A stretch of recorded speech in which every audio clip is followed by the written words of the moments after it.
kwizera kuduhishurira ko ibyo tutabonesha amaso urumva bizabaho. Mbese kwizera niko kutwiringiza ko ibintu tutabona nubwo bidafatika, gufata ibitaboneka ukabituzanira mu bifatika. Kwizera niko gutuma umuntu amenya ko nubwo amaze 15 nta rubyaro ariko azabona umwana. N'igihe urubyaro rutaraza, kwizera kuramubwira ngo ntukuye gusa, kuko kurira gushobora kurarira umuntu nijoro ariko bwacya mu gitondo impundu zikavuga. Kwizera guhora kukuganiriza amagambo y'ihumure. Iyo bicitse kwizera kurakubwira ngo niseruka izabidoda. Kwizera. Amahoro y'Imana kuri mwe mwese mudama gukurikira ibiganiro bitandukanye tubagezaho buri munsi ku bw'ijoro ko bukeye. Iyi televiziyo turiho yitwa Gushima TV. Ni ukuvuga ngo twibera mu isi y'amashimwe, ibitari ibyo ntabwo wabisanga kuri iyi televiziyo. Nje nitwa Bikemu, ariko ngeze umugisha ukomeye ndi kumwe n'uwagize iyerekwa ry'iyi televiziyo. Twatangira twibaza kuki televiziyo wayise Gushima TV. Yakoze cyane. Nitwa Ikirezi Esther. Yego. Abikora rimwe y'Igisenyi yaravuze ngo twebwe abizeye umwami turi hafi yo gutaha. Aravuga ngo kurubuka imiruho n'imihati yo mu isi. Yavuga ngo rimwe tuzirirwa mu isi ntituzayiraramo, ubundi tuzarara mu isi ntituzayirirwamo. Yego.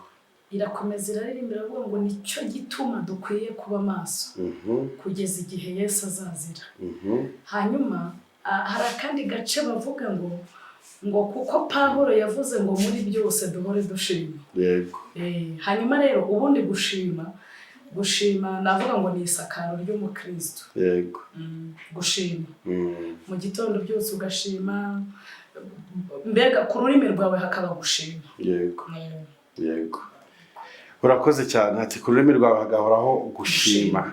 Ni Ikirezi Esther, tugiye kubana muri aka kanya ko gushima Imana, ko kuvuga ijambo ry'Imana, ariko nyine ni ikiganiro cyaba kiza kurangwa n'amashimwe, dore ko turi gusoza umwaka wa 2022, twamaze kwinjira muri 2023 deje. Ntabwo turi kuwusoza uriya, ubwo twarawusoje. Iki kiganiro tugikoze ku itariki 3 z'ukwezi kwa mbere umwaka wa 2023. Kirezi, umeze neza? Meze neza. Ndabona umeze neza rwose. Ibyo ndeba inyuma n'imbere nuko. Dawidi yaravuze ngo mushimire Imana hera hayi, muyishimishe nebero n'inanga, muyishimishe imirya 10, muyishimishe amajwi mato narenga. Nukuri ndashima Imana bidafite impagarara. Abantu ntabwo bari bamaze iminsi babona ibiganiro. Ndashima Imana bidafite akajagari, ndashima Imana bidafite impagarara, ndashima Imana numva byuzuye. Yego. Bifite isuku. Yego. Bifite isuku. Byemewe. Ndashima Imana biteyeho kandi. Hari abantu baza kwibaza wari urihe cano ibiganiro byari maze iminsi bitaboneka. Hari igihe umuntu ahuze mu isi kuko turi mu isi ariko Yobo yavuze dufashe igihe mu ntambara. Yego. Ariko dushima Imana ko yongeye kutubonanisha tutishwe n'ibyaha. Urakoze cyane. Reka banza usenga Imana kujya umwuka wera turarika wari uyobora kino kiganiro cyacu, nyuma turaza dukomeza. Uracyari y'Imana ivuga bikaba, uracyari y'Imana itegeka bigakomera, uri rurangiza rwa burundu, uri Imana yo kwizerwa, uri ubwugamo bwacu, uri bendera ryacu, uri igihome cyacu kidukingira, uri agakinga kacu k'amakuba ku manywa na nijoro, uri rudatetereza abakwisunza urugamba rugeze mu mahina. Hari ibintu nakubonyeho, iyo uhagurutse ntawe ukwicaza, iyo uvuze ntawe ukuvugiramo, iyo urambuye amaboko ntawe uyahina. Uri ubwugamo bw'abera, ni wowe nyiri igihugu cyo mu ijuru, abakomeye n'aboroheje bo mu isi bajya babyiganira gutahamo. Niwe wihariye ingoma ebyiri, iyo mu ijuru n'iyo mu isi. Umwanditsi w'ijambo yavuze ngo wicara mu ijuru ngo ndetse ukarambiriza mu isi. Biravuze ngo ijuru ni intebe yawe, isi ni intebe y'ibirenge byawe. Hanyuma turagushimiye kuko uyu mwanya uduhaye kwicara ku birenge byawe. Izina ryawe nirihabwe icyubahiro. Maraki aherutse guhanura mu bice 3, aravuga ngo abantu bubaha Uwiteka baraganiraga ngo Uwiteka gatega amatwi, ngo nuko igitabo cy'urwibutso kikabumburirwa imbere y'Imana, ngo Imana igatega amatwi ikumva ibyo abubaha Uwiteka baganira. Uyu mwanya turaritse ubutatu bwera, Imana Data n'Umwana n'Umwuka Wera, kugira ngo byururuke bibe hagati muri twebwe. Turaritse inshuti z'umusaraba mu izina rya Yesu Kristo, mu izina rifite ubutware. Tubararikiye kumva amakuru y'Isiyoni, amakuru y'umurwa, mu izina rya Yesu. Amakuru y'uwabambwe tukabamburwa, amakuru y'uwatsindiye isoko ryo kuturengera ni Mesiya, bivuze Kristo ni Alufa akaba na Omega, ni itangiriro akaba n'iherezo. Turasenze ngo imbaraga ze zibe hagati muri twebwe mu izina rya Yesu. Imbaraga ze zibyutsa abantu ku gisasiro, imbaraga ze zomora abantu inguma zo ku mutima n'izo ku mubiri, imbaraga ze zihindurira abantu izina n'amateka, imbaraga ze zunamura abantu bari bahetamishijwe n'imibabaro n'ibibazo by'uburyo butari bumwe, kuko ijambo ryavuze ngo nidusaba tuzahabwa, nidukomanga ku rugi tuzakingurirwa, kuko umuntu wese usabye ahabwa ndetse n'ukomanza arakingurirwa. Kandi ijambo ryavuze ngo nituba muri wowe amagambo yawe akaba muri twebwe dusaba icyo dushaka. Amina. Uwa 16 yavuze ngo aba Yesu bishimira izina rye ryiza, aravuga ngo ribamara imibabaro rikatinyura. Yavuze ngo umutima ukomeretse niryo riwukiza, ushonje rirawuhaza. Yavuze ngo riruhura urushye. Iri zina yavuze ngo niryo ngabo yacu nziza ihora idukingira, ni urutare twubakaho inzu yacu itagwa. Hari ibintu twubatseho biragwa, hari ibintu twubatseho birashira, hari ibintu twubatseho biraduhinduka, ariko nsendeye umuntu neza amatwi ngo akubakeho umubere urutare. Ni umurwayi nakubakeho bizamuha ubuzima, ari mu manza nakubakeho uzamuburanira, ni imfubyi nakubakeho uzamurera umukuze, ni umupfakazi nakubakeho uzamuhagararira. Haleluya. Turagushimiye, turaguhimbaje. Dawidi yasenze muri Zaburi ya 35 yasenze aravuga ngo burana n'abantu batuburanya, hagurukira ibiduhagurukiye, rwana n'ibiturwanya. Aravuga ngo shingura icumu mu ntagara wimira ibintu bitugeza. Aravuga ngo ambura ijambo ibintu bidufasha nk'ijambo. Arandika aravuga ngo turemere ikimenyetso cy'ibyiza, kugira ngo abanzi bacu bakitegereze bamware, bakorwe n'isoni babigisuzuguriro, bamere nk'ibitariho. Yavuze ngo marayika w'Imana bagenze inzira yabo babana ubunyerere. Sengeye umuntu neza amatwi ngo uburane n'ibimuburanya, uvugane n'imisozi iri imbere ye.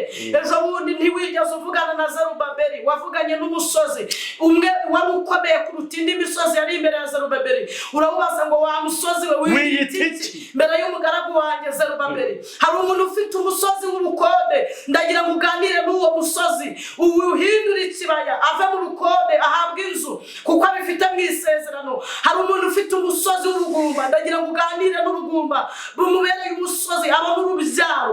Hari umuntu ufite umusozi w'ibikomere yisasira amarira akayiyorosa, ndagira ngo uganire n'umusozi w'ibikomere umwomora inguma z'umutima n'iz'umubiri, kugira ngo umushimishe ibyishimo bingana n'iminsi yababarijweho. Hari umuntu ufite umusozi w'ubukumi amutinzeho, ndagira ngo uganire n'uwo musozi umuhe kubaka urugo. Hari umuntu ufite umusozi uwiteka w'abantu bamutaye, ndagira ngo uganire n'uwo musozi utera bamutaye kumugarukira.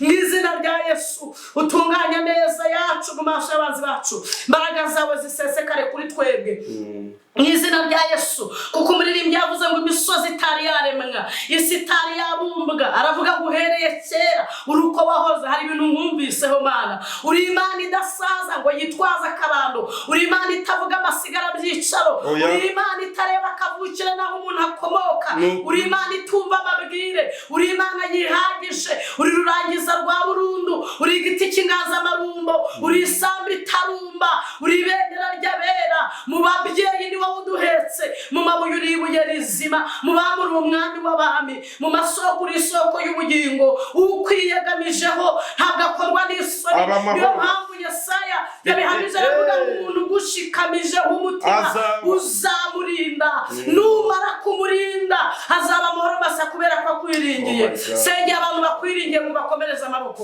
abantu bakwiringiye barinde gukorwa n'isoni. 2023 abantu bakwiringiye bateza intambwe, abantu bakwiringiye bapromotinge, abantu bakwiringiye basohoreza amasezerano, abantu bakwiringiye bahindurira amateka, abantu bakwiringiye bacira inzira aho zitari, abantu bakwiringiye bakure mu bushomeri, abantu bakwiringiye bakiza uburwayi, abantu bakwiringiye baburanire, abantu bakwiringiye bavuganire, abantu bakwiringiye bakenyeze kuko hari ibyabakenyuruje mu izina rya Yesu Kristo. Kandi abantu bakwiringiye Uwiteka nubaremere amashimwe, zaburi n'ibihimbano by'umwuka wera nubyuzuzanwa akanwa kabo. Urakoze ndagushimiye kuri Imana yumva gusenga. Ngaho ngwino ubane natwe, tuguhaye ijambo, tuguhaye karibu, bikaye mu muhumugisha, umukomereza amaboko mu gihe gisa gutya, umuhuza n'ibyo yifuza. Imbaraga z'Imana zimugote, umugabo nteza amatwi umushigikire, umugore unteza amatwi umurengere, umukobwa n'umusore umurengere mu izina rya Yesu Kristo. Ijambo ryarambwiye ngo ntawe uzabuza ibisitaza kuza, ngo ari kubizana ni uzabona ishyano. Ndasengera buri wese ngurebe igisha ku buzima bwe, umuhuze n'ibyo yifuza, umuhuze n'ibyo yaburanye nabyo, umuremere ibyishimo, umuremere umunezero, umuremere amashimwe, umwereke muri byose kuko uri Imana y'imbaraga. Ndagushimiye, ngaho bana natwe, utangirane natwe kandi usozanye natwe, dusenze twizeye mu izina rya Yesu Kristo. Amen. Amen. Kenshi nk'inyibiri bumbi ngahagarika umutima wambigize kwizera guke, icyama nkarorera rwose kwishingikiriza ku by'isi nkakwizera wenyine. Nabuzwa n'iki kuyisaba, nkajya nyisunga nkayikoreza amaganya yose. Ngahumurizwa no kumenya yuko datugaburira inyoni azanyumvira nanjye. Ngahumurizwa no kumenya yuko datugaburira inyoni azanyumvira nanjye.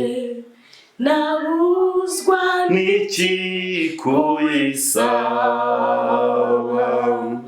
nkajya nyisunga nkayikoreza ayo maganya. Ariko Mana yanze, ngahumurizwa no kumenya yuko datugaburira inyoni azanyumvira. Haleluya. Ndayikura. Ariko urumva amagambo ari mu ndirimbo Esther, ngo ntitwizera uko bikwiriye, ngo umutima uhagaze, ngo umutima uhagaze ujugunya amahoro yawe, ngo ariko inyoni n'uburabyo ngo binyigisha ku munsi ukwiriye n'ibyawo bya. Biravuze ngo hari ibintu byatwigisha tutagombye kubimbura. Uyu muririmbyi yavuze ku kwizera, mpita nibuka ko kwizera niko kwatumye Enoki amenyana n'Imana ku myaka 65, ngo bagendana imyaka 300 yose n'iy'amavuko iba 300. 65. Kwizera niko kwatumye abana n'Imana. Nkwibutse ko ntabwo ari uko Enoki atahuye n'inzu, yahuye n'ibimuca intege, yahuye n'ibizazane n'ibibazo byo mu isi, ariko kwizera kuramubwira ngo komeza imbere. Hanyuma ngo ku mwaka wa 300 Imana imutumaho marayika musanga ahinga, ngo bagirana ikiganiro cy'umunsi wose, ngo bigeze nimugoroba Enoki kwizera kuramuhishurira kuramubwira ngo uyu muntu ntasanzwe, ni marayika watumweho n'Imana. Hanyuma ngo agira ngo amusezere, Enoki aramubwira ngo sinasubira mu rugo. Niwe muhinzi wenyine wagiye mu ijuru n'uburemero. Haleluya. Nta wundi muhinzi wagiye mu ijuru atoze. Kwizera niko kwatumye igare ry'umuriro riza risanga Eliya. Urumva igare ry'umuriro. Oya tuvuge kwirika. Kwizera kuramubwira ngo nubwo ari umuriro nawe uri umuriro, ripandira igare. Ngo araripanda.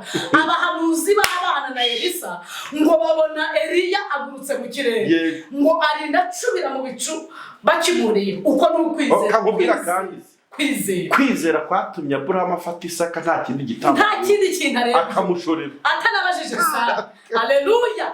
Ngo aramushorera mujyana ku musozi, bari mu nzira ngo bagirana ikiganiro. Aramubaza ngo inkwi nzikoreye, ukaba ufite umuhoro n'umucyo, icyuma, igitambo kirihe? Kwizera kubwira Aburahamu ngo bwira Isaka ko ku musozi w'Imana igitambo kizaba. Kwizera kwatumye intumwa n'abakera babatumbira gakondo yaho berekeza. Kwizera iby'amasezerano bakabirojeta kubera gushyikira ubwiza bwaho bajya. Kwizera ngo niko kwatumye umugabo witwa Stefano bamutera amabuye. Kwizera kumurenza uburibwe bw'ibihosho by'amabuye, kumukingurira ijuru, ngo ahita abona harimo kugana ni heza kuruta abandi. Ngo ahita avuga ngo bababarire abasengera isengesho ryiza rirashe ku ntego. Aravuga ngo bababarire kuko batazi ibyo bakora. Uko ni ukwizera. Ndagira ngo abantu badukurikiye bagire kwizera kwameza imvuzo zikameramo amasaka. Kwizera gushobora gutuma umuntu abyara afite imyaka 100, umugore we afite 90. Kwizera ngo niko kwatumye Aburahamu abyara ageze mu zabukuru. Kwizera ngo niko kwatumye ahamywa n'Imana gukiranuka. Haleluya. Ngo hanyuma yitwa inshuti y'Imana. Biravuze ngo kwizera gushobora kukwita izina abantu batigeze bakwita. Kwizera gushobora kukubakira amateka abantu batakubaka. Kwizera gushobora gusenya ibyo abantu bakubakiye bidafite umumaro, ukakubakira ibintu bifite umumaro. Kuko kwizera niko kwatumye Zakariya avuga ngo noneho urasezerera umugaragu wawe amahoro kuko abonye agakiza k'Imana mu Isiraheli. Kwizera niko kwatumye Zakariya Yohana amaze kuvuka ngo yandika ku rupapuro ruvuga ngo uyu mwana azitwa Yohana, kandi kuva bamutwise yari yaradidimanze, yari yaragobwa ururimi atavuga. Kwizera abantu bakurure kwizera. Kwizera niko kwatumye Pawulo avuga ati jewe ntimumbambe nk'umwami wawe, munshurike kuko nawe nenda changer la position. Kwizera abantu bafata kwizera nk'ingabo. Pawulo arutse kwandikira Abefeso ababwira ku kwizera mu bice 6. Arababwira ngo ibisigaye bene data mukomerere mu mwami no mu mbaraga z'ubushobozi bwe bwinshi. Arasobanura aravuga ngo kuko tudakirana n'ibifite inyama n'amaraso abantu babihishurirwa, ahubwo dukirana n'imyuka mibi y'ahantu ho mu kirere. Aravuga ngo nuko rero mutware intwaro zose z'Imana. Arazitondora, yumva kubabwira kuzitwara ntabwo bihagije. Aravuga ngo azikorera n'urutonde, azikorera liste. Aravuga ngo mukwete inkweto nk'ubutumwa bwiza, mukenyera umukandara nk'ukuri, hanyuma mwitera umwitero nko gukiranuka, mutware kwizera nk'ingabo ikingira igituza. Aravuga ngo mutware inkota nk'ijambo ry'Imana. Aravuga ngo kandi mwambare ingofero nk'agakiza. Ni Pawulo aravuga ngo kandi murangije byose mubashe guhagarara mudatsinzwe n'uburiganya bwa nyuma y'ibyo byose. Ndagira ngo abantu babwire ko kwizera ni ingabo ikingira igituza ku mukristo. Haleluya. Kwizera kwizera ubundi kwizera kuduhesha ibyiringiro by'igihe turimo ndetse n'igihe kizagira gute kizaza. Kwizera kuduhishurira ko ibyo tutabonesha amaso urumva bizabaho. Mbese kwizera niko kutwiringiza ko ibintu tutabona nubwo bidafatika, gufata ibitaboneka ukabituzanira mu bifatika. Kwizera niko gutuma umuntu amenya ko nubwo amaze 15 nta rubyaro ariko azabona umwana. N'igihe urubyaro rutaraza, kwizera kuramubwira ngo ntukwiye gusara, kuko kurira gushobora kurarira umuntu nijoro ariko bwacya mu gitondo impundu zikavuga. Kwizera guhora kukuganiriza amagambo y'ihumure. Iyo bicitse, kwizera kurakubwira ngo niseruka izabidoda. Kwizera iyo bidahari kurakubwira ngo Imana izabirema bibeho. Ndagira ngo abantu baganire no kwizera, baganire n'ingabo yitwa kwizera, bayitwaze. Iyo umukristo yabuze kwizera, ubuzima buba bwahagaze. Umubyeyi wabuze kwizera, ubuzima burahagarara. Umunyamasengesho wabuze kwizera, ibintu byose biba byapfuye. Umuhanuzi wabuze kwizera arahanura bigatinda gusohora, kubera ko ntabwo afite kwizera. Arahanuye ariko ntazi niba bizasohora. Ndagira ngo abantu bafate kwizera nk'ingabo ikingira igituza, tuzabasha kuzimyisha imyambi ya wamo. Pawulo rero avuga ku kwizera, aravuga ngo kandi murangije byose muhagarare mudatsinzwe n'uburiganya bwa Satani. Avuga amagambo meza, aravuga ngo kandi musengeshe umwuka iteka mu buryo bwose bwo gusenga no kwinginga musabira abera bose. Niyo wasenga 40 udafite kwizera, ntacyo ayo masengesho yaba amaze. Niyo wasenga 3 udafite kwizera. Ndagira ngo abantu biga gusenga amasengesho yo mu rugero ariko bafite kwizera. Kuko Yesu yaravuze ngo nimugira kwizera kungana nk'akabuto ka sinapi, muzabasha kubwira Shorongi ngo imukabure hanyuma ujye kuri Jari. Mwabasha kubwira Remera ngo imukaremera ujye ho Kimironko igaruke Remera. Ndagira ngo abantu tubabwire ngo bagire kwizera. Aho isi igeze umuntu agire kwizera, cyane ko ubuzima bwo hanze haburahindagurika, birasaba kwizera. Iyo umuntu yabuze kwizera, diploma afite mu nzu yumva ntacyo zivuze. Iyo umuntu yabuze kwizera, anywa imiti akiyahura, anywa acide. Iyo umuntu yabuze kwizera, ajya muri etage. Umukobwa wabuze kwizera, umuhungu yamubenze, aragenda akakihanura muri etage kubera ko yabuze kwizera. Ndagira ngo abantu bakura amaso ku bintu bifatika kuko bishira vuba, bayahange ku bidafatika kuko nibyo byo kwizera. Kuko idusezeranya niyo kwizera, idusezeranya niyo kwirinda. Noneho uyu muririmbyi yaravuze ngo kenshi ninyi biri mu mutima ngize kwizera guke.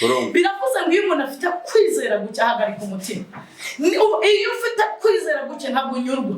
Iyo ufite kwizera guke urarya ntuhabe. Iyo ufite kwizera guke urambara ntubere. Iyo ufite kwizera guke uhora wuzuye ishyari, uhora wuzuye ubugome. Ariko iyo ufite kwizera ubaho mu mudendezo. Iyo ufite kwizera ubaho mu buzima bufitiye abandi umumaro. Iyo ufite kwizera uhesha abandi ibyiringiro, ubaha amagambo abubaka, ubera abandi amaboko, ubera abandi urugero rwiza rw'ibibahumuriza bigukomoka kubera ko ufite kwizera. Hanyuma rero ndagira ngo mbwire abantu bagire kwizera. Kwizera niko kwatumye Hana abyara Samweli. Hanyuma ngo mu gitondo avuga ikivugo, aravuga ngo Imana arayisingiza, arayiririmba, ayivuga ibigwi, arayibwira ngo umpaye uwari ingumba, umuhaye kubyara 7 kandi afite umwana umwe. Kwizera rero yakuruye abandi. Kwizera gukurura ibyabiri twavuze bitaboneka cyane. Kwizera gukuru yaravuze ati impaye Samweli ibasha no kuzamura, ibasha no kuma 6. Aravuga ngo uwari ingumba abyaye 7. Kwizera rero niko kwatumye ishimwe rya Hana ridepasa mukeba we Penina. Samweli ahabwa agaciro muri Bayibuli, arandikwa yitwa umwe mu bahanuzi bakoze ibintu by'ubutwari, abantu bakoze ibintu bidasanzwe mu Israel, kuko yakoze ibintu 3. Yabaye umucamanza mu muhanuzi, hanyuma aba n'umutambyi. Kwizera kwa Hana niko kwahesheje iki cyizere Imana yagiriye Samweli, kandi kwizera niko kwatumye izina rya Samweli ritibagirana na bugingo n'ubu. Niko kubakiye amateka Samweli. Ntabwo Hana niba bongeye akabyara ntitubizi, ariko kwizera yabyaranye Samweli, niko kubatsa amateka ya Samweli na bugingo n'ubu tukaba tukiri kumuvuga. Kwizera niko kwatumye Samweli n'ubwo ari umwe adepasa bene se bavindimwe kwa se babyawe n'umugore witwa Penina. Biravuze ngo Penina kubera ko nta kwizera yari afite, abana be ntitubazi n'amateka abo ntabwo tuyazi nta naho banditswe. Biravuze ngo kwizera gushobora kwandikira umuntu gufite amateka mashya. Kwizera gushobora kuremera umuntu ibintu umurage ababyeyi batigeze bamuha. Kwizera ngo niko kwatumye Abera atanga igitambo kirashimwa kuruta icya Gahini. Abantu bumve kwizera gushobora gutuma igitambo cyawe gikundwa kuruta icyanjye. Kwizera gushobora gutuma igitambo cyanjye gikundwa mu maso y'Imana kuruta icyawe. Abantu bamenye ko kwizera gucingura ijuru. Kwizera dushaka kuvuga bukira bugake, tugafata topic ya mbere n'iya kabiri na gatatu tuvuga ku kwizera niko kwatumye buriya umugabo witwa Zakayo ajya gushaka Yesu. Aravuga ati uwo mugabo numvise bavuga, uwo mugabo numvise udasanzwe, uwo mugabo humura abantu, uwo mugabo ukiza indwara zananiranye kwa muganga. Aravuga ati rero ndi mugufi, yari yiyize binengesha. Ariko kwizera kuramubwira ngo nimuhura ibintu biraza guhira. Ariko uyu mugabo Zakayo yari yiyize ibintu bitatu. Cyambere yari umukire, yarahagararirwa ndarafene y'icyo gihe, ariko yari yarabuze amahoro. Ibaze kuba ufite amafaranga, uri chairman wa Rwanda Revenue Board, komiseri mukuru, ariko udafite amahoro. Icya kabiri uri mugufi, akaba ari inenge wiyiziho n'abandi bantu bakuziho. Icya gatatu warabuze apeti yo kurya ibyo kurya ufite. Ibyo bintu bitatu yarabyiyiziho Zakayo. Twavuga ibintu byinshi ari yiziho, ariko ibyo nibyo by'inkorokoro kuruta ibindi. Kwizera kuramubwira ngo nuhura na Yesu, nubwo uri komiseri, amateka bazahinduka. Hari ibintu bizahinduka. Ngo arirukanka aravuga ngo reka nurire igiti, kandi yurira igiti mu nzira Yesu ari bucemo. Ndagira ngo abantu tubabwire ngo nibatinda aho Imana iri buce ntizabacamo, nibatinda ahantu Yesu ari buce ntazabacamo. Yesu ngo ageze munsi y'icyo giti, nta muntu wigeze umubwira ko harimo umuntu. Oya, ahubwo Yesu iyo ufite kumwizera biba murahuza, murakururana.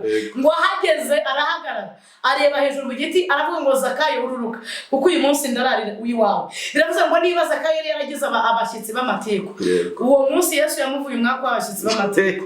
Niba Zakayo yari yagize abashyitsi b'injajwa baza kureba amarido, baza kureba, uwo munsi Yesu yamuvuye umwaka w'abashyitsi. Niba Zakayo yari yarananiwe kurya, uwo munsi Zakayo yashoboye kurya kuko umwami Yesu yari yamusuye. Kandi mu mahoro yari yabuze, Yesu ntiyakwinjira ahantu ngo amahoro abure.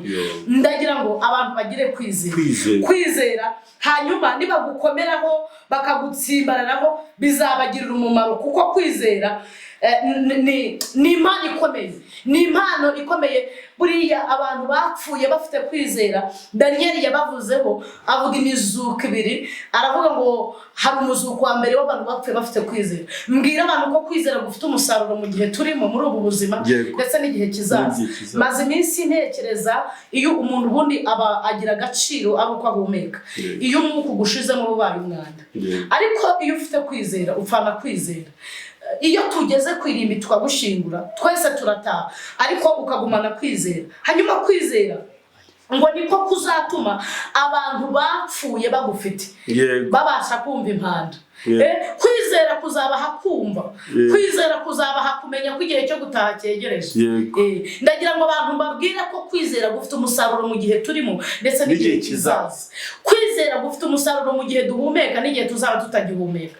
Kwizera gufite umusaruro abantu bahari n'igihe abantu badahari. Kwizera ni intwaro ikomeye. Hanyuma Daniel we yavuze ko abantu bazazuka mu muzuko wa mbere n'abantu bapfuye bagufite. Abo bantu bazahabwa ubushobozi bwo kumva. Kabiri, bazahabwa ubushobozi bwo kubyuka. Gatatu, bazahabwa ubushobozi bwo kureba kuko bapfanye kwizera. Kwizera kwarababwiye ngo nubwo mupfuye, ariko ahasi h'urugendo rurangiriye murakomeje. Niyo mpamvu korari imwe yavuze ngo nta mukiranutsi upfa, ngo ahubwo arasinzira.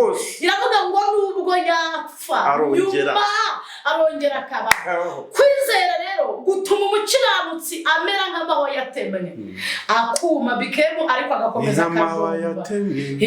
Kwizera rero kuzatuma igufa risanga iryaryo gufa, kuzatuma inyama zitera ku magufa n'imitsi, abapfuye bazuke. Bibiliya ivuga neza ko bazamera nk'abantu bari basinziriye, ngo nta nubwo bazamenye ko bari barapfuye, ntabwo bazamenye ko bari barapfuye. Muri icyo gitondo cy'umuzuko abantu ntibazamenye ko bari, ngo nibamara kuzurwa bazahindurwa mu kanya nk'ako guhumbya.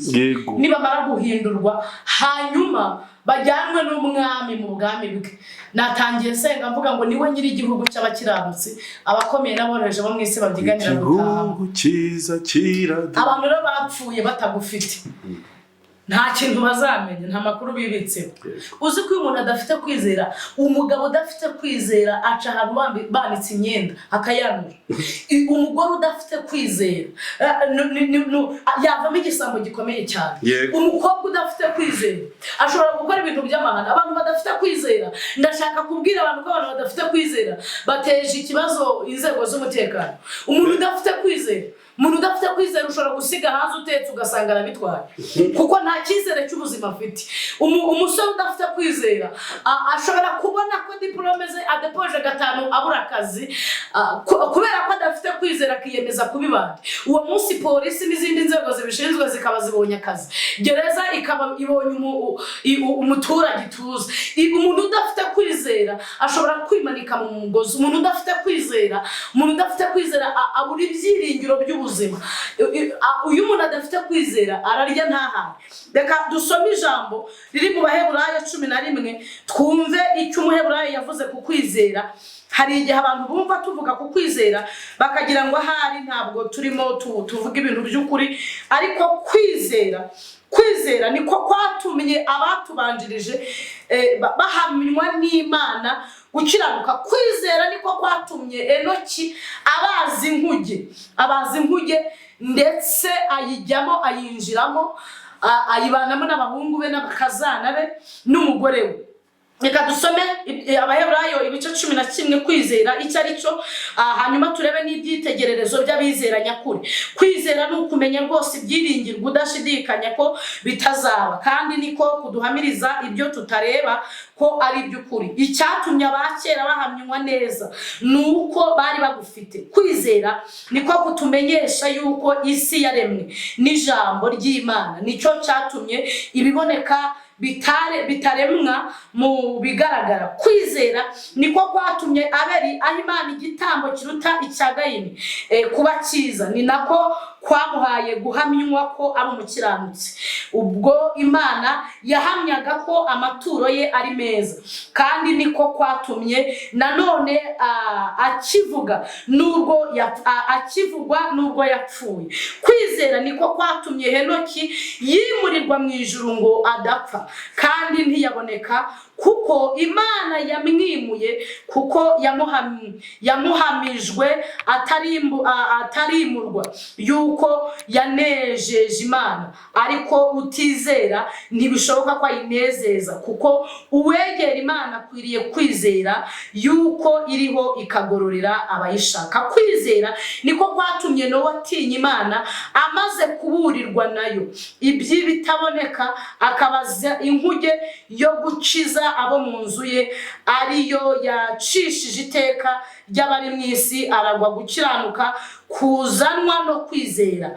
Kwizera niko kwatumye Aburahamu yumvira Imana imuhamagariye kujyaho yaragiye kuragwa, nuko agenda atazi iyo ajya. Kwizera niko kwatumye aba umusuhuke mu ijuru yasezeranijwe, akaba nk'umukiranutsi muri icyo, akabana mu mahema na Isaka na Yakobo, abaraganywe nawe ibyo byasezeranijwe, kuko yatekerezaga umudugudu wubatswe ku mfatiro uw'Imana yubatse ikawurema. Kwizera niko kwatumye na Sara abashishwa gusama inda nubwo yaracuze, kuko yategereje ko yasezeranije ari iyo kwizerwa, ni nacyo cyatumye umuntu umwe kandi uwo yari ameze nk'intumbi akomokwaho n'abangana n'inyenyeri zo ku ijuru kuba benshi kandi bangana n'umusenyi uri mu kibaya cy'inyanja utabarika. Ushobora gukomeza kuvuga ku kwizera kubera yuko iki gice cyose cya 11 kivuga ku kwizera, kigenda kigaragaza intwari Bibiliya ihamya ko zizeye. Kandi kwizera guhesha umuntu kwihangana. Niyo mpamvu Yakobo yanditse mu gice cya mbere aravuga ngo hahirwa umuntu wihanganira ibintu bimugerageza, ngo kuko namara kwemerwa ngo azambikwe ikamba ry'ubugingo ngo iry'Imana yasezeranije abantu bayikunda. Kwizera kandi kwizera gutuma umuntu aba icyo abantu batatekerezaga ko azaba, guhindurira amateka y'umuntu wizeye, kugahindura izina rye. Kwizera niko gutuma umuntu abana n'Imana, Imana ikamuhamenya ko ari inshuti ye, Imana ikamuhamenya gukiranuka. Kwizera niko kwatumye Imana yirata Yobu, ibwira Satani ngo wazerereye mu isi, witegereje umugaragu wanjye Yobu, wamubonye ko anyiranukira muri byose, wamubonye ko anyizera, wamubonye. Satani ngo aravuga ati se Yobu atakwizera, wamuhaye abana, wamuhaye umugore, wamuhaye amatungo, n'ubukire, n'umutunzi, niki cyatuma Yobu atakwizera? Ariko Satani Imana iramuhamiriza, iramubwira ngo ntabwo Yobu kunyizera bishingiye ku butunzi, ntabwo kunyizera bishingiye ku rubyaro, ntabwo kunyizera bishingiye ku mubiri we mwiza yambika amakositimu. Yobu yanyizera afite, yanyizera adafite. Ndagira ngo nkubwire wowe unteze amatwi, wowe unkurikiye, ugire kwizera gushobora gutuma wizera wariye ukanizera utariye. Kwizera kuguhesha kwizera Imana mu bihe byiza ndetse n'ibihe bibi. Kwizera bizakwambutsa, kwizera bizakwinjiza mu masezerano, kwizera bizagusingiriza Imana, kwizera bizakuremera ibidahari kugira ngo biboneke nukomeza kwizera. Hanyuma dushobora kuvuga ku kwizera, navuze ngo ni topic nyinshi. Kwizera niko kwatumye Saduraka, Meshaki na Abedenego bahamiriza umwami, baramubwira ngo ibasha kudukiza, Imana yacu ibasha kudukiza, ariko naho itadukiza ntabwo twakubararira ikigirwamana bakoze, naho itabikora. Hari ibintu Imana ijya iramutse bayeseriye ntibikore, ishobora kuba seriye ntibikore, tugashirira tugahira mu itanu. Ariko baramuhamiriza, baramubwira bati iyo twize naho itabikora ntabwo dushobora kubararira ikigirwamana wakoze. Aho hantu ujya wumva uburemere hafite, hararemereye. bo baramubwiye ngo kuri iyi nshuro ubundi tumenyereye ko igidutabara tutanasenze, ariko noneho urwego tutaranaho iki gishushanyo niramuka inabaye seriye ntidutabara nitwubana. Uko ni ukwizera. Kwizera gusunika umuntu ukamubwira ngo nubwo itanura ryengejwe karindwi emera ujyemo kuko ntushobora gushya. Reka rero buriya ngo icyatumye bamuhamiriza bakamubwira ngo ibasha kudutabara ariko nta itabikora. Basubije amaso inyuma bibuka ko yabwiye Yakobo ngo rata Yakobo mugaragu wanjye, wowe nakuye Egiputa, Etiyopiya n'Iseba atanga kubwa. Abantu bamenye ko kwizera gushobora no gutwikira ibyaha bya Bikemu n'ibya Esther. Kwizera gushobora gutwikira ibyaha bya Rudomo, kuko Yakobo yari yariganije umugisha wa Esawu, kandi ageze no kwa nyirabukwe no kwa nyirarume Labani ntiyamushyiriraho imiyaga. Ariko kwizera kubwira Yakobo ngo nubwo uri umuriganya, izina ryawe uri umuriganya, ariko kwizera nukomeza kwizera amateka yawe azahinduka. Rero kwizera kubasha guhindura izina ry'umuntu, kubasha guhindura amateka y'umuntu, niko kwatumye Imana isanga Yakobo iramubwira ngo wowe Yakobo mugaragu wanjye, wowe nakuye Egiputa, Etiyopiya n'Iseba nkatanga kubwawe. Iramubwira ngo ntutinye ndi kumwe nawe. Kwizera kujya gukura Imana mu birindiro ikaza guhagarara n'umuntu yizeye kugira ngo imikorere by'abantu batatekerezaga kuri bukora. Kwizera kujya kujya guteturura umuntu mu bantu bakamenya ko iyo yizeye ari inyembaraga. Hanyuma iramubwira ngo ntutinye, ndi kumwe nawe, ntiwihebe, ndi Imana yawe. Imana ibwira Yakobo yizeye, iramubwira ngo nzajya ngukomeza kandi nzajya ngutabara. Iramubwira ngo nzajya nkuramiza ukuboko kwanjye kw'iburyo ariko gukiranuka kwawe. Iramubwira ngo abantu bakurakariye bazakorwa n'isoni bamware, abantu bagutonganya, abantu bakugirira ishyari, abantu bakwanga rwihishwa bazahinduka ubusobe nk'ibitare, kuko jye Uwiteka nzagufata ukuboko nkakubwira ngo Yakobo witinye ndagutabaye. Kwizera niko kwatumye Yesaya yandika mu bice 47 aravuga ngo biremenye nonaha, ntabwo ari ibintu bya kera, si ibintu bumvishije amatwi, si ibintu wabonesheje amaso, ni ibintu Imana iremenye nonaha kandi biremeye kugira ngo utazavuga ngo wari ubizi. Kwizera niko kwatumye Yesaya avuga amagambo akomeye mu bice 50 aravuga ngo kuko umwami Imana izantabara nicyo gituma ntamwara. Aravuga ngo nicyo gituma nkomera mu maso yanjye hakamera nk'urutare, kubera ko unsindishiriza ari hafi yanjye. Kwizera kwabwiye Yesaya kuramubwira ngo nubwo ibyatuma umwara bihari, nubwo ibyatuma ukorwa n'isuri mu bantu bihari, ariko ugutsindishiriza ari bugufi bwawe. Mbese ni iki cyagutsinda? Kwizera niko kwatumye Yeremiya yandika mu bice 17:7 aravuga ngo hahirwa uwizera Uwiteka, suko atafungwaga buri munsi, suko atahuraga n'ibibazo Yeremiya, ariko yaravuze ngo hahirwa uwizera Uwiteka akamubera ibyiringiro. Hahirwa umuntu Uwiteka atabonamo gukiranirwa. Hanyuma ndagira ngo tubwire abantu ko kwizera ni fondasiyo ku mukristo. Umukristo abuze kwizera yagwa, umukristo abuze kwizera yagenda yivugana mu muhanda kubera ibibazo cyangwa impamvu runaka. Kwizera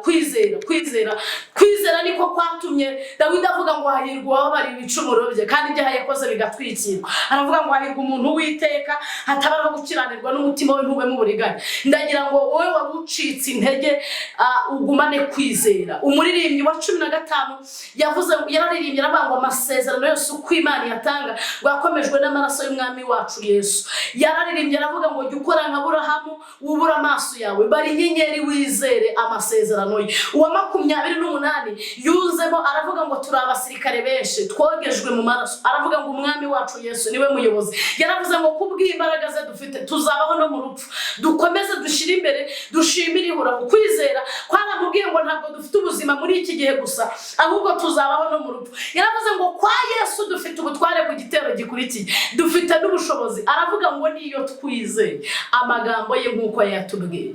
Ndagira ngo muha agaciro ijambo nyiri ijambo yavuze, muryizere kuko rirushije ayandi gukomera. Ngo kandi muzaba mukoze neza, iryo jambo ni muryizere. Ndagira ngo dusenge Imana. Uri Imana y'imbaraga nyinshi, uri Imana ikingura ntihagire ukinga, uri se w'umwami wacu Yesu, uri ubwugamo bw'umugaru, uri ibendera ry'abantu bagufite, uri igihome cy'abakwizera kandi uri agakinga kacu k'amakuba. Dawidi yavuze ngo duhaze cyane igisuzuguriro cy'abaruhukira mu mahoro. Hari umuntu neza amatwi uhaze igisuzuguriro cy'abaruhukira mu mahoro. Kandi turasenze kugira ngo umenye ko duhaze igisuzuguriro cy'abaruhukira mu mahoro biduteye gusenga. Duhaze cyane igisuzuguriro cy'abaruhukira mu mahoro. Wigeze ukize igisuzuguriro Dawidi nyuma yo kumva gusenga kwe, umukura mu ishyamba, umuhindura umwami ku ngoma ya Isiraheli, udashingiye ko yabaye daso cyangwa inkera, kuko wari wumvise gusenga kwe ubwo yahagaga igisuzuguriro cy'abaruhukira mu mahoro. Uramutoranya umudepaseri yabo, umudepasa binadamu, umudepasa sha. Uravuga ngo kuko wahaze igisuzuguriro cy'abantu cy'abagusuzuguye, cy'abavuze ko utemewe, nanjye ndi Imana ni mu ijuru, iki gisuzuguriro ndagihaze. Biravuze ngo iyo uhaze igisuzuguriro cy'umuntu nawe yagihaze umukura ku irembo ibwami. Uwagombaga kumumanika ku giti akamutambagiza umurwa akagenda avuga ngo dore umwami akuze kubaha dore uko agirirwa. Iyo uhaze igisuzuguriro cyabonetse ku muntu atoranywa n'umwami mu bihugu 120 agatunga inkoni akaba umwamikazi mu gihe runaka akazavuganira ubwoko bw'abayuda. Iyo uhaze igisuzuguriro uravuga ngo ni yari Sawuli ariko umwise Pawulo agahindurirwa izina kuko wahaze igisuzuguriro. Haleluya. Upfa kuba uhaze igisuzuguriro nk'Imana. Turagushimiye uri ibyiringiro by'abantu bagufite. Duhaze igisuzuguriro. Abantu banteze amatwi bahaze igisuzuguriro. Igisuzuguriro turagihaze. Igisuzuguriro turagihaze. Icya 2022 kirahagije.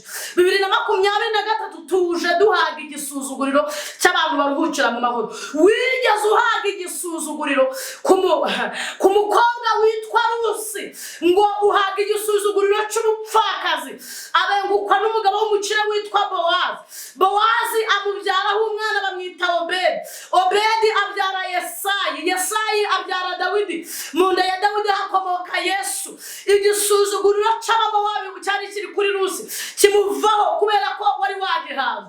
Iyo uhaze igisuzuguriro ku muntu umukura ku cyavu kamwicazanya n'ibikomangoma. Iyo uhaze igisuzuguriro ku muntu umutunganyiriza ameza mu maso y'abanzi be uvuganira n'abahiherereye ugasohoreza ku karubanda kubera ko wahaze igisuzuguriro kimuriho. Imana ishimwe. Sengeye umuntu wese uneze amatwi ngo uhage igisuzuguriro kimuriho. Kandi igisuzuguriro kigira amoko kigira ibyiciro ariko icyo ari cyo cyose n'igihe kimaze turagihaze mu izina rya Yesu Kristo, mu izina rifite imbaraga, mu izina rifite ubushobozi turagihaze. Wahaze igisuzuguriro mu gihe cya Farawo maze umaze kugihaga uravuga ngo azabarekura bagende abyemejwe n'amaboko y'Imana akomeye. Kandi natabikora uzakora ibimenyetso. Kandi ibyo nibitabikora nibitamwemeza uzarambura amaboko yawe kuri Farawo. Hanyuma ndagira ngo Uwiteka ugira ibintu ukorera ibimenyetso, ugira ibintu uramburira amaboko yawe biremerere